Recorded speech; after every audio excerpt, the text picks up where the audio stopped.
Rarity fine!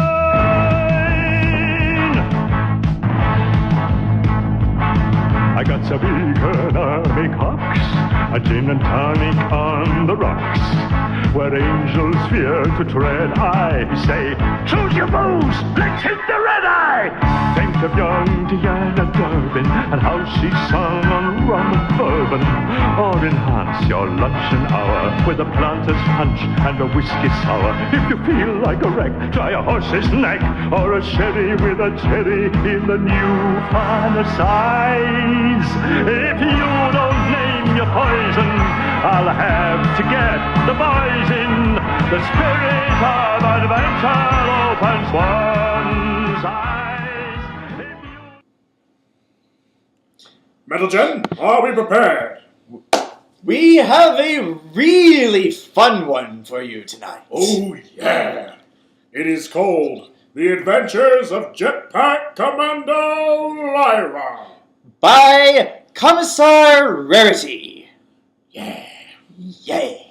Also, this is another sort of landmark story for us. This is the first story we have ever read to feature Derpy hooves. However, I have a confession to make.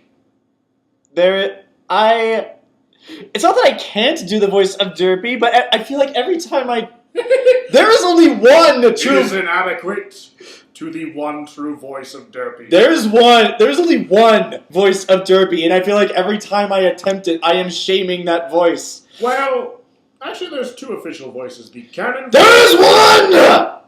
Okay, I'm just gonna say, there's the show canon voice, and then there's the fan canon voice, and fan canon, in this case, and I'm probably going to eat my hat. Okay, fan canon in this case is best canon. Yes.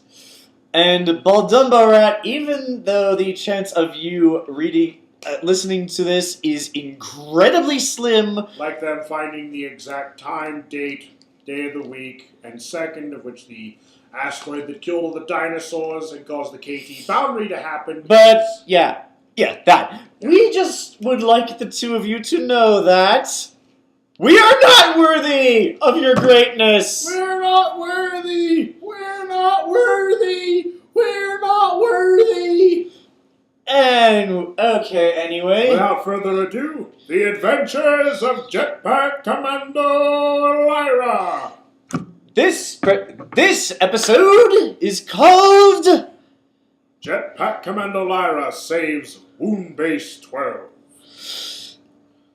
Without further ado, let us begin. The Adventures of Jetpack Commando Lyra and her faithful mare servant, Derpy. The brave and also beautiful Jetpack Commando Lyra sits in a chair, fiddling with buttons and levers. She's on board a sleek rocket ship, the Bonbon X-5000. It's red, because everybody knows red makes things go fast, fast. Flames shoot from its one engine, and has a bunch of missiles and lasers and stuff. Also, Derpy's on board too. Flying the ship, Jetpack Commando Lyra doesn't waste time learning how to fly. The only thing she wastes is bad guys. Right now, Lyra's sipping her favorite drink, Dr. Poneper. Space! Dr. Poneper. Space! Yeehaw! Space, Dr. Poneper. It's like normal Dr. Poneper, but fizzier because of zero gravity. And in space! Space pilot do! What's our course? I'm sorry, Balddumborat. Same as the last time you asked Jetpack Commando. Second star to the right. That's Jetpack Commander! When we're aboard the Bonbon X-5000 space pilot, I keep forgetting Jetpack Commander. Suddenly, the planet ahead, lights started flashing. At least, Lyra thinks that's the planet ahead light. Could just be the important message from Jetpack Command light. Or it could be the light that signals you're out of fuel. Either way, it's a light. And it's important.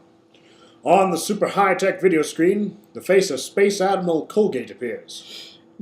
Jetpack Commando Lyra! Speaking? Lyra says through her mouthful of space Dr. Poneper. Got a mission for us, Space Admiral? The most important mission of all. The changelings have invaded Wound Base 12. Wound Base 12? But that's the best wound base of them all. Indeed, these changelings are led by their beautiful but deadly Queen Chrysalis, the seductress of 1,000 worlds. Good thing Jetpack Commander Lyra has no place in her life for love. Go to the moon, Jetpack Commander. It's the only moon we have, and we'd like to keep it free of evil aliens. I am getting hardcore Flash Gordon flashbacks. Especially considering we recently watched Ted. But that is... With that, the black and white display screen returns to snow. Lyra returns to Space Pilot Derpy. To Moon Base 12! Space Pilot Derpy nods, pulling back the throttle. The roar of the engine increases, and the stars begin to speed past the windows. Ahead of them, a prismatic shifting mass appeared, slowly getting larger. A cosmic storm appears, Jetpack Commander! Billions of blistering barnacles! Lyra swears, putting her saltiest of words to good use. Can we go around it? It's too late, sir! We'll have to pass straight through it to reach the moon! Lyra nods, her mouth full, set a grin line. Turn on the wipers, Space Pilot! Derpy presses a button. The windshield wipers turn on. And to think, The Jetpack Commander grouses. I just washed this. The Bonbon X5000 enters the cosmic storm, buckling under the pressures of cosmic rain. As they go deeper in the storm, they're starting to get pelted with cosmic hail, too. The intrepid space soldiers avoid the great bolts of cosmic lightning. In all her days of space adventuring, Lyra has never seen a cosmic storm this bad, or a cosmic storm this short. In only a few minutes, they pass through this cosmic storm, on their way to the moon again. Lyra is very space sick, so she retreats to the little mare's room to throw up. She totally doesn't tell this to Derpy, and Derpy pretends not to hear. Soon, Derpy calls out her commander's name, and Lyra stumbles back to the front. Outside the portal, the moon rises to greet them. Lyra barks out in order to land, and sits back down and straps herself in. Of course, they land perfectly. Derpy didn't become the greatest space pilot in the Galactic Equestrian Republic by being a bad pilot. Or did she? No. Once the rocket ship touches down, Lyra and Derpy lower the ladder and hop out of the Bonbon X5000. Because who needs ladders anyway? They're not wearing helmets because everybody knows moon dust's just as good as oxygen. Just ask Bender. Indeed. But it's also really cold out, so they don't have a shiny silver thermal jumpsuits. Lyra fits. So they both have on shiny silver thermal jumpsuits. Lyra fits perfectly and shows off her cultish figure because she's the friggin' Jetpack Commando. But Derpy's baggy because she can't upstage the heroine. Lyra straps on a jetpack and takes her ray gun out. Space Pilot Derpy, be on watch for changeling disguised as moon rocks. They're crafty. Derpy aims her ray gun at a boulder. Is that one? No, that's just a regular boulder. What about that one? Still a normal moon rock. Just then a changeling pops out behind a rock, snarling. He zaps out some green lasers from his horn. Pew, pew. Lyra jetpacks out of the way. She takes careful aim with a ray gun and blasts the changelings. Zap. She nods her own. Wait, did you want me to do a changeling dying sound effect? Forget it. She nods at her own awesomeness and touches down, switching off a jetpack. She and Derpy continue to the dome of Wound Base 12. Fortunately, they avoid any more encounters with changelings. Soon, they're at the airlock of Wound Base 12. They huddle behind some conveniently located rocks and peek out. To survey the situation, Queen Chrysalis is standing by the airlock. Changeling royal guard next to her. The guard is giving her brushes. Her brushies with a pink hairbrush with a heart on it. We can take them, Lyra says, running out. Wait, don't you think? Derry begins, then sighs as she runs after her commander. Ha-ha! Lyra says, pulling out a ray gun and aiming at Chrysalis. We've tracked you, foul seductress! Oh, please, says Chrysalis with a flip of her mane. Her mane pokes the guard in the eye and he rubs it. The queen of all changelings is most certainly not foul. And it is we who have trapped you. Impossible! I have the gun! With a sudden stumble and explosion of moon dust, a gleaming silver form erupts from beneath the surface. A robot clanks, rainbow-colored plane on its head. Organic life. No. I got this. No. Just trust me on this one. Organic life is a mystery this unit will correct. Is a mistake this unit will correct. Is a mistake this unit will correct. But that was my best Dalek impression. Alright. Behold the rainbow dash, based on the greatest of equestrian heroes, and also your doom! Chrysalis cackles evilly. The Rainbot Dash joins her in his staccato voice. Lyra raises her ray gun and shoots the Rainbot in the face. Its face explodes, screaming as it dies. Organic life is possibly better than this unit expected! This isn't fair! Chrysalis shouts, stomping her foot. You have to have a big fight with her. It is too fair. She totally had the chance to rush me. You're totally cheating. This is you. Derpy and the guard roll their eyes. There is no cheating. This isn't even a game. Just then, a moon beast jumps up from the ground. They're about the size of. No, never mind. This isn't Lovecraftian. The purple and blue fur monstrosity roars something that sounds like, I've been looking all over for you too. That's crazy because moon beasts can't talk. They just can't. Who is talking?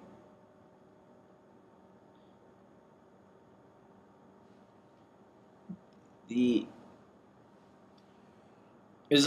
intrepid Lyra decides to cut her losses, running for the ship. Derpy joins her.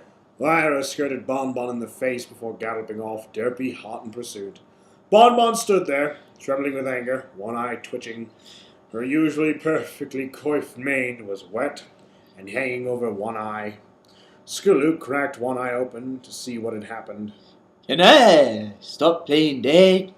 She whispered. Yeah, Thrackerzod said, itching at the cardboard crown. We'd better scram before Miss Bonbon really gets mad. And so, Queen Chrysalis is defeated once more, and Jetpack Commando Lyra and her faithful mare servant Derpy have saved the universe. Again. The end.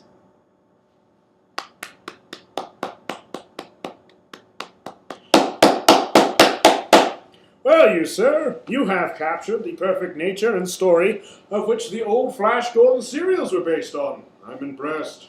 Yes. Not many stories these days can capture the nature and the, well, craft of the old 1930s serials. If you could call that craft, but yeah, it was the times. Well, they had a very minimal budget, and they just kind of ran with what they had.